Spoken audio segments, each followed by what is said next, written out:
Nag-attend lang ako ng reading Quran competition, pero di ko pala alam na may nagmamasid sa amin sa Mall of Asia sa may entrance gate, kaya nakamamangha talaga, o sadyang habang sikat lang talaga tayo mga sa pagpa-vlog. Kaya ito po, papasok na kami sa taas, kaya yung habang kami ay may nagmamasid, naka-video po, ayan po, papunta na kami sa taas ng second floor, kaya patuloy pa rin kami namasdan ng CCTV. Kaya maraming salamat po kung sino man ang nag-video sa amin. Kaya ito po, panoorin na lang po ang aming mga video sa papasok sa National Reading Quran Competition.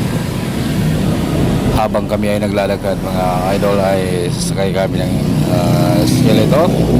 Nakasama ko ngayon si Pareho Pangalaw at saka si Buds Nanding. Ay habang packet kami mga guys ay nag-video muna, pero hindi namin na alam mga idol ay may nag-video din pala sa amin. Kaya yan po, talagang kilala tayo mga idols sa larangan ng pag-vlog.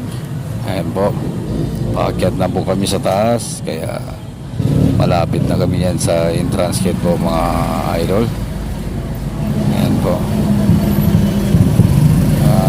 tapos na po kami mga idol. Paakyat na yan po, nandito na kami sa may entrance gate po ng National Reading Quran Competition, kung saan bibila po kami para sa sign attendance po.